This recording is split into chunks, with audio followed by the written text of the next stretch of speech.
Hi, everybody. This week, we lost an icon.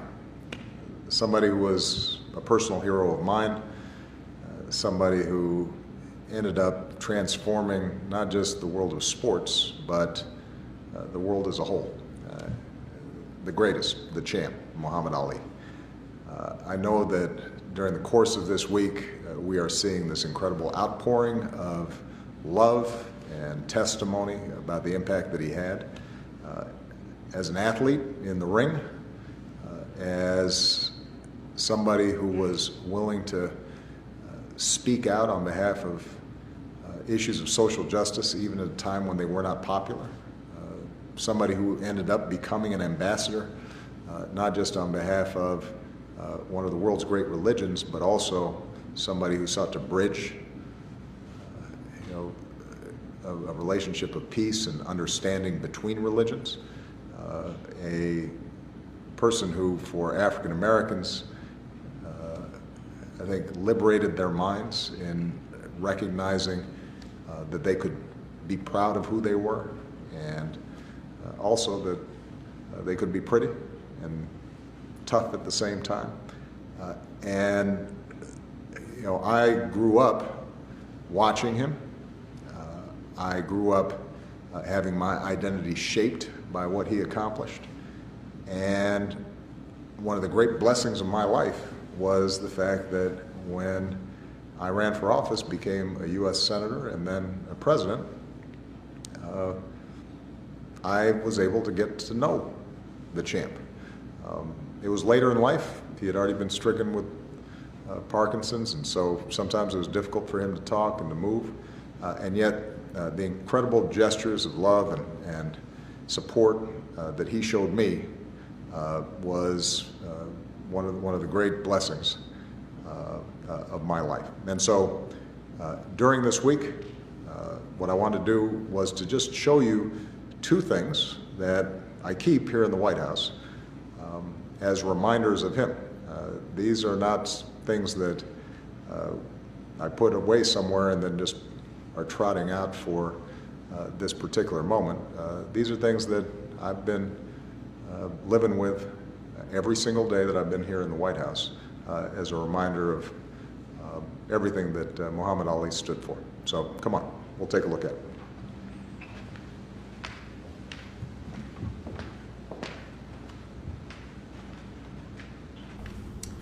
Okay, so first of all, we've got this book which says, GOAT, the greatest of all time, a tribute to Muhammad Ali. And the significance of this book, which I actually keep in the residence, I brought down here. This is sort of the back dining room of the Oval Office where I eat more informal lunches. But I wanted to bring it down here so people could see it. We actually keep this up in the residence. And Michelle and the girls and my mother-in-law, we've all thumbed through this book plenty of times. Not only is it an amazing book, which has these incredible pictures of all the iconic photographs that people took of the champ as he was coming up. But the reason it's so important to me is the champ gave this book to me personally. He actually delivered it through somebody who was working on my staff and was a family friend of his, wanted me to have it. And what I learned was that he really was rooting for me the whole time that I was running for the U.S. Senate and running for the presidency. And he thought that having this book would be a nice way for me to know that I had a champ in my corner. And so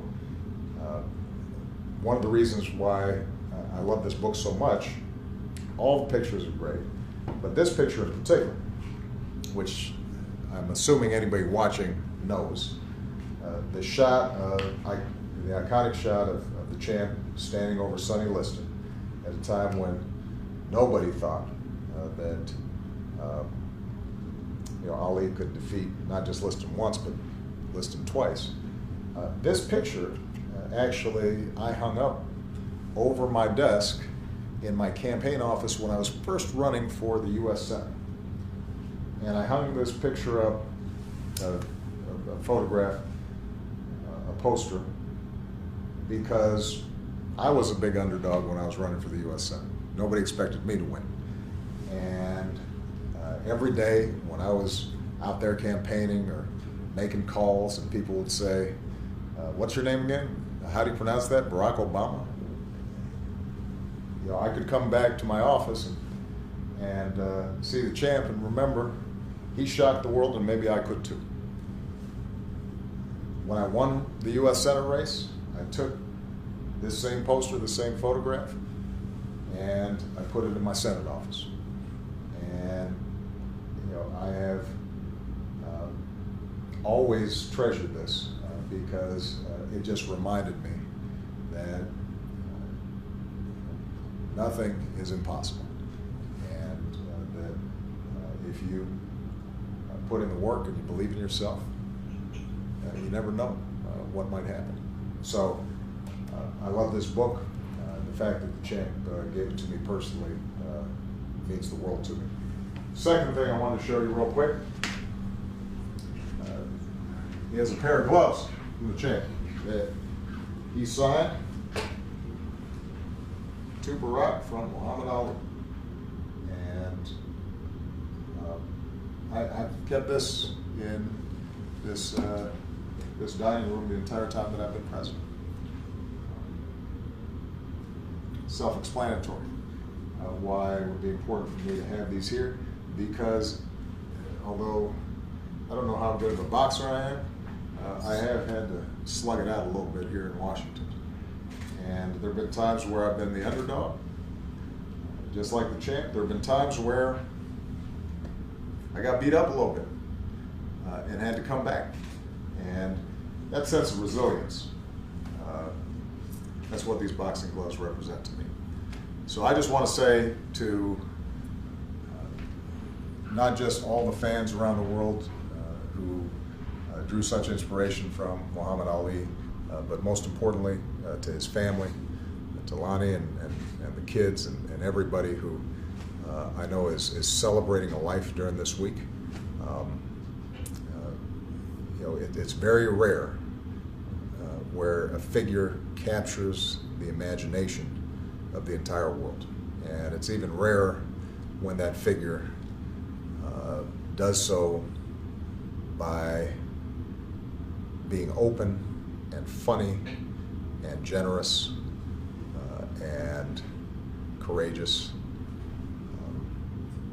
He was one of a kind. And in my book, he'll always be the greatest. God bless him.